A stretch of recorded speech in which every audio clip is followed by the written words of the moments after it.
Hi, everybody. This is another lesson about solutions. And in this lesson, what we're going to do is explore some different ways to express the concentration of a solution. As you guys know from previous chemistry experience, solutions are mixtures. And what makes something a mixture is that the parts, the relative ratio of the parts can vary. There is not a set formula.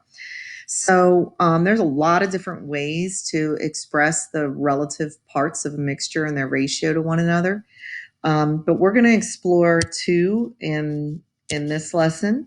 Molarity, you already used in Unit 2 earlier this year. We're going to bring that back and review it, maybe build on it a little bit. And then we're also going to talk about another way, ppm, which stands for parts per million. We're going to see how both of these, are calculated, how you can manipulate them to solve for different variables. And one of the things that's kind of cool is that you can interconvert, like you can change molarity into parts per million into molarity pretty easily. So we're going to do a couple practice problems to try and give you some experience with this. At any point with through all these, take some notes. Pause the video, copy down the practice problem if you want. Try it. Pause the video and try it, and then restart the video because I'll solve the problems. Okay. So if you remember from Unit 2 earlier this year, molarity is the moles of solute per liter of solution. And I do not want to end the show. There we go. So remember we had an equation that we used in Unit 2. On the top, we have the moles of solute. The solute is what's dissolved in the solvent. And on the bottom, we had the liters of the whole solution, like the volume of the entire solution. So this gave us a little equation that we would use to solve problems. And you already did problems like this at the beginning of the year in Unit 2. So this is, or should be, a review. So in this particular problem, the potassium nitrate is dissolved in water. So the potassium nitrate is the solute, and we're looking for how many grams. So if you take a look, and I'd just rather use another color here, sorry. If you take a look, molarity is the moles of solute, which in this case is the KNO3, over the liters of the solution. So to solve this for the moles, you'd want to take the molarity times the volume, which has to be in liters, and that's going to give you the moles of KNO3. And then that's pretty easy to convert to grams. We know how to use the molar mass and do that. So in a problem like this, you need the molarity. The volume, okay, must be in liters. So you're either going to have to move the decimal here or convert your milliliters to liters. You guys all know that 1 milliliter is equal to 0.0. Man, I keep catching this time. Let's see. Get rid of some of these extraneous. Okay, sorry. But you all know that milliliter is 0.001 liter. Okay. So if your volume is in milliliters, and you got to watch for this on WebAssign, if it's in centimeters cubed, remember a centimeter cubed is the same as a milliliter. You might have to go back and look at your metric notes a little bit, but you got to make sure that volume is in liters. So if I convert that volume to liters, I get 0.1500.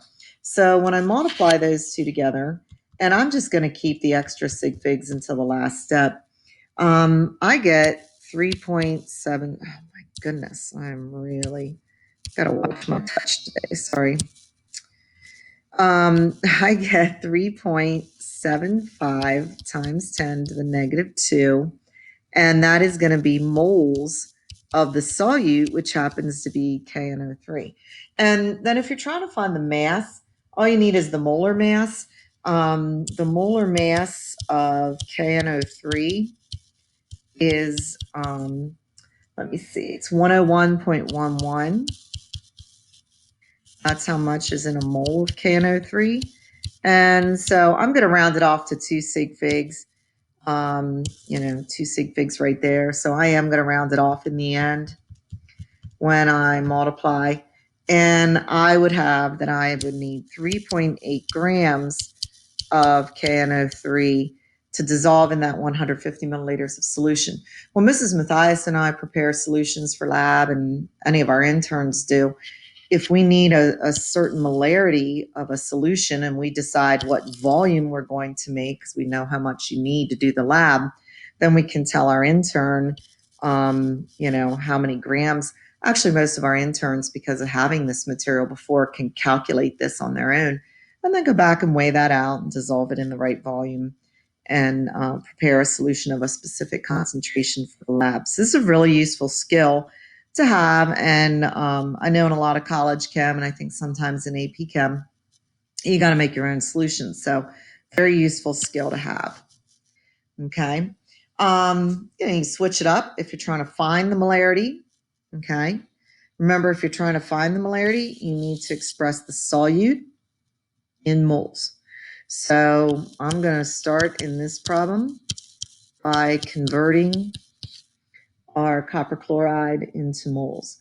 And the copper chloride, the copper 2 chloride here is 134.45 grams in a single mole of copper 2 chloride. So let me convert that. And again, I'm going to keep, extra sig figs. Well, not that many extra, but I will keep a little extra. Came out with a lot of digits on my calculator. 11156. So I'll just go with it goes 565. So we'll just go 57. So that gives me a couple extra digits because I really only have 3 sig figs, but that's the moles of copper chloride. So to get the molarity, as you know, you take the moles, right? And we have 5.7 moles. And you divide that by the volume. Again, this has to be put into liters, so 0.325 liters. And so when you divide, and I got 0.343. And that is the molarity of copper chloride. That's how many moles of copper chloride there are per liter of solution. So it gives you a particle to volume ratio for the copper chloride. Okay. Now, there's going to be a lot of times in this class, in AP Chem, and future classes where what we're interested in is the concentration of maybe just one particular ion. We learned in the earlier part of this unit that substances that are soluble and are ionic, they will break apart. So the copper 2 chloride, which is a solid, when you put it into water, okay, it breaks apart into copper ions that are aqueous, they're soluble, and you get 2 chloride ions, okay. You get 2 chloride ions for every 1 mole of copper chloride that dissolves. And so we can use that to help us solve this. We know that this solution has 0.343 moles of copper chloride in every 1 liter. That's what molarity means. It's a ratio. And if we want to know the exact concentration of a specific ion, we need to break the ionic compound apart, see how many of those ions there are, and use that ratio to do the conversion. We know that a mole of copper chloride provides 2 moles of chloride ions. And, you can see this will divide out. The moles of copper chloride will divide out. And then the label, the label on your answer is going to be moles of chloride ions. And so you double it, and your answer is 0.686 moles of chloride per liter. So this is the molarity, the 0.686, okay? 0.686, that's the molarity of just the chloride, whereas this molarity was the whole compound. This molarity is the concentration of the chloride ions after it dissolves, that's how many chloride particles you have in every liter of the solution. So molarity is a particle ratio. It'll tell you how many of that particular type of particle you have in a solution. Okay. So here's another one. Look at this. I already, we know how to find the molarity, so I just gave it to you. So what's the molar concentration or molarity? When it says molar concentration, that means molarity of just the potassium ions. Okay. Let's take a second.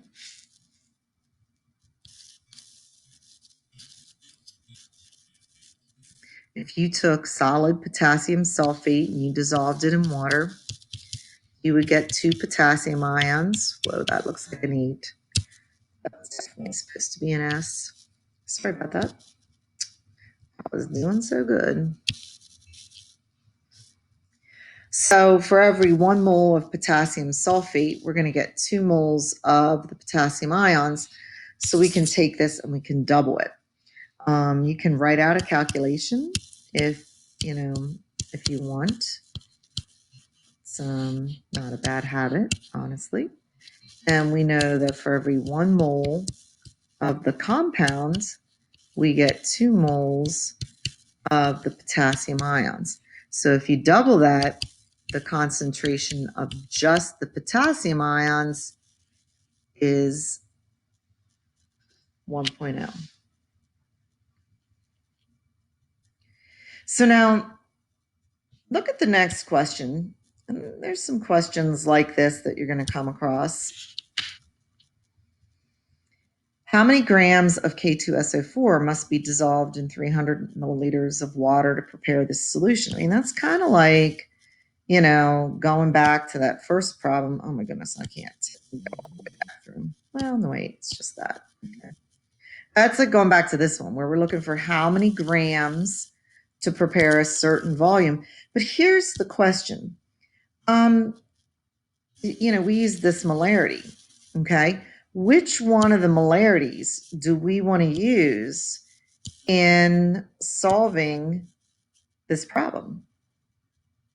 Well, the molarity has to match up. It has to be the molarity for what you're trying to find the mass of. Like, we want how many grams of K2SO4. So we need to make sure we use the molarity of K2SO4, not just the individual ion. Sometimes, in a problem, you might know the molarity of the individual ion, and you'll have to reverse this step, like put it upside down and get the molarity of the whole thing before you solve a problem like this. You got to make sure things match up. It's all about making sure that your labels, match up. So if we're trying to figure out how many grams of K2SO4, we need to take the molarity times the volume. We got to use the molarity of the K2SO4 and the volume in liters. So, in this case, if you take 0.5 and 0.3, we're going to get 0.15 moles of K2SO4 needed to make this solution. And then we just need the molar mass of that to convert it into grams. You can go ahead and try that while I fix my random line.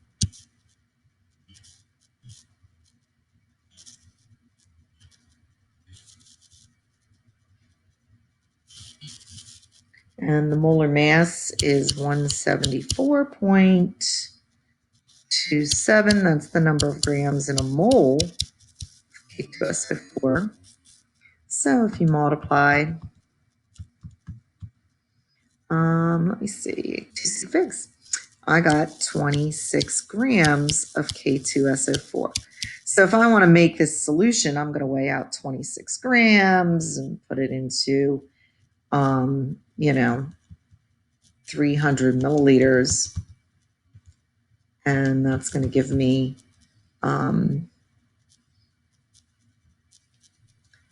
doesn't seem right. I must have hit a button wrong. What did I hit wrong?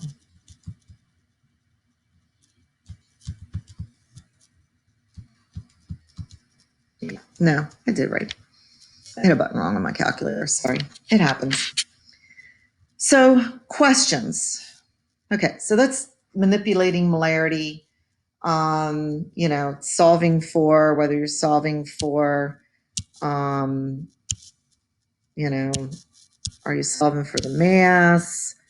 We did problems to solve for, molarity of the whole thing. We can solve for molarity of just an ion. The only one we didn't solve for was volume. If you have the molarity and the moles, you can solve for the volume. So, just being able to manipulate that equation, use your algebra. Now, there's another way to express solution concentration that's called parts per million. And this is really useful for very dilute solutions, okay? In fact, where I only ever really hear molarity in science worlds, I sometimes hear parts per million, like on the news. I'll see it in like an article in a magazine or in a newspaper. Hear a newscaster talk about it, because a lot of times we will talk about like trace amounts of chemicals that maybe show up in like drinking water or in air. So occasionally you will hear them refer to parts per million. And when they talk about parts per million, they're talking about how many milligrams of the solute there are in a liter of solution. Why do they call it parts per million and not just milligrams per liter? I guess it's quicker to say parts per million. And a liter of water, remember, a liter of water is 1,000 milliliters, right? And water weighs 1 gram per milliliter, so that's 1,000 grams. There's 1,000 milligrams in grams. So this is why they call it parts per million, because a liter of water is 1,000,000 milligrams. So they're saying how many milligrams of solute are there in 1,000,000 milligrams of water? So parts per million. And like when they use it in the air, then it's like, how many particles out of 1,000,000 particles in the air have a particular pollutant. But we're just going to be doing water-based solutions and parts per million with that. So, got a little question here. If we need the concentration in parts per million, remember that parts per million is the milligrams of solute per liter of solution, okay? Now, the liters are given directly in the problem there, but this we need to convert to grams and then convert that to milligrams. So, we got to do a problem. We've got to take our calcium chloride. The molar mass of calcium chloride is 110.98. That's how many grams are in a mole of calcium chloride. And then we know that a milligram is 0.001 grams. And I got a little random line under there. So if we solve this, I get, let me see, I get 1,109.8. So I'm going to keep those extra sig figs, 1,109.8 milligrams of calcium chloride. So now what I can do is go up here and solve this. To find the parts per million, I need the milligrams over the volume, which is 4 liters. So if I divide that by 4, I got 277 parts per million calcium chloride in this solution. Okay. I have at the bottom, as you can see, another way to solve this problem. This is going to make it pretty easy too. If you found the molarity, you had the 0.0100 moles over the 4.00 liters. Okay, 0.01 divided by the 4, And I got 2.5 times 10 to the negative 3. And I want to keep at least my 3 sig figs. So 2.50 times 10 to the negative 3, and that's the molarity of the calcium chloride. So 0.00250. So see, it's a pretty trace amount, like it's a small amount, and that's why sometimes then they use, the parts per million instead. But that's pretty easy to convert that into the parts per million, because what you're going to do here is recognize that this means that there are this many moles of calcium chloride for every 1 liter of solution. And all we got to do here is we need to take this top label, moles of calcium chloride, we need to just convert that into milligrams, because instead of moles, which represents particles per volume, sometimes it's nice to have how much mass there is per volume. So we need to just convert that, and we know that a mole of calcium chloride is 110.98 grams. And we know that 0.001 grams, same as a milligram. And when we solve that, we're going to get 277 milligrams, because what's going to happen here, the moles will divide out. That's hard to see in there. The grams will divide out, and you will be left with milligrams over liters. Oh, man. Okay. Hard to get that one circled. I accidentally almost stopped. So anyway, if you have milligrams per liter, you could either label it milligrams per liter, or you could label it parts per million, calcium chloride. So they're easy to interconvert, because all I got to do is change the number that's on the top. And this does point out like a big difference between the two. Not only is parts per million used, a lot of times to represent the concentration of a really dilute solution, it's very handy when you want the mass per volume ratio instead of the particle per volume ratio. Okay, so there's our answers from the previous slide. There's sig fig on there, add that 0. And it says, what's the concentration of just the chloride ions? So this kind of goes back to, remember what we were doing in the previous slides. When the calcium chloride breaks apart, you're going to get a calcium ion dissolved in the water. That AQ, aqueous, means dissolved in water. And you're going to get 2 chloride ions. So you're going to get 2 chloride ions for every 1 mole of calcium chloride. And we can use that 1-to-2 ratio, to our advantage. So, if I want to know the molarity of just the chloride ions, I can start with the molarity of the calcium chloride per liter and say, okay, for every 1 mole of calcium chloride, there are 2 moles. Sorry, I should have written moles CL when I wrote CL moles. Sorry. So, you're doubling it, right? And so you're going to have 5.00 times 10 to the negative 3rd is going to be the molarity of the chloride ions. Now, you might think, oh, well, great, I'll just take this 277 and double it. But you can't do that, because remember, the 277 is a mass per volume ratio, not a particle ratio. The coefficients in a dissolving equation represent a particle ratio. This particle weighs less than this particle, so we can't double it. We're actually going to get a parts per million of chloride that's less than 277. 277 is the mass of all of it, the calcium and the chloride. The chloride is only a fraction. Now, you guys know how to do percent composition. So you can do a percent composition and see what percentage of the mass is chloride and, use that percentage. Or you can just take this and convert it, because that's pretty easy to do. This is how many moles of just chloride in every liter. Okay.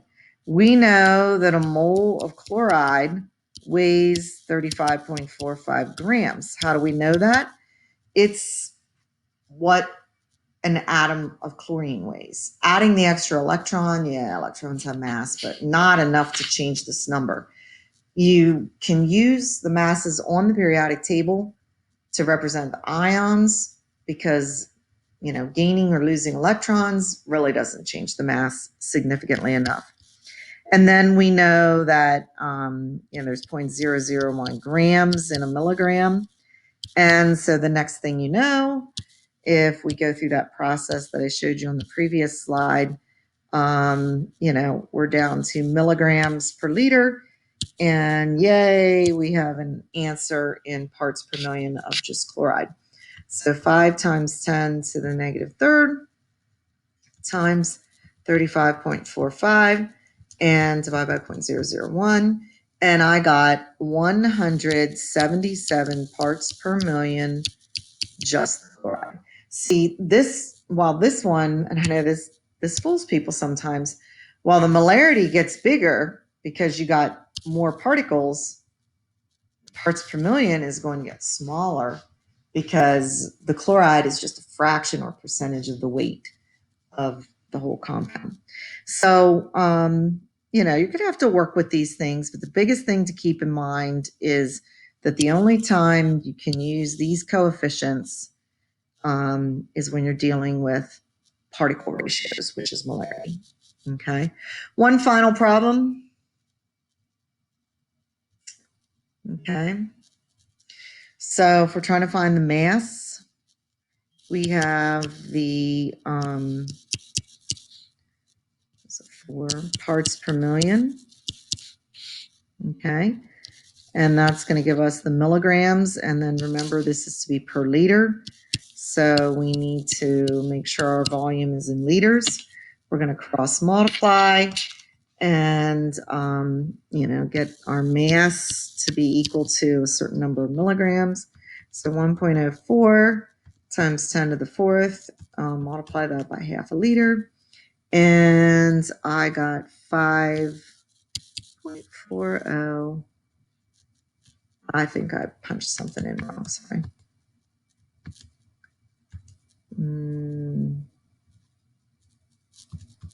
Nope. Okay. This time. That's a wacky number. And I was like, wait a second, that's not right. So this would be what? The milligrams. And you do have to watch, especially on WebAssign, watch what units they want you to use. So if this is, the milligrams of, and this is just a sodium ion concentration here. So if this is milligrams of the sodium ion, we know how to change milligrams to grams because a milligram is equal to 1/1000th of a gram. So, and we end up with 5.4 grams of, sodium ions. You guys know we can convert that into a molarity. You can either, take the parts per million, or you could take the grams and convert to moles and divide by the volume. I'll just do I think it's easiest and most direct without rounding and whatnot. Remember that the parts per million means this is how many milligrams of sodium are in each liter. Okay. We know that a milligram is 0.001 grams, and sodium is 22.99 grams per mole. So when we go through, the milligrams will divide out, the grams will divide out. I didn't mean divide out 99, sorry. And you'll end up with moles of sodium per liter. So we need to take our parts per million, multiply by 0.001, divide by 22.99. And I got, and let me see, how many sig figs do I want? 3 sig figs. So 0.470. 0.470 would be the molarity of the sodium ions.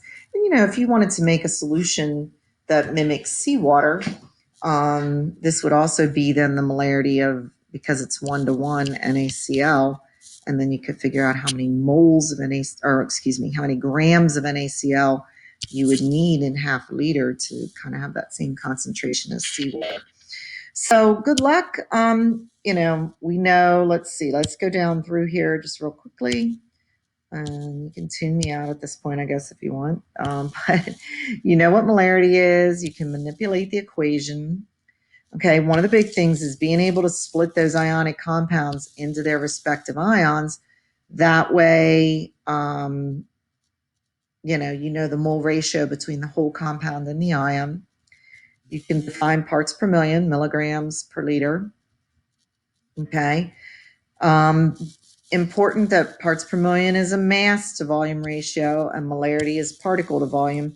You can only use the coefficients from these equations up here for particles. And then being able to manipulate the parts per million equation and interconvert between parts per million and molarity. Those are all really important skills. So, you know, feel free to watch it again. Good luck with practice problems in the WebAssign. And let us know if you have any questions. Hopefully this has helped you out. Have a great day.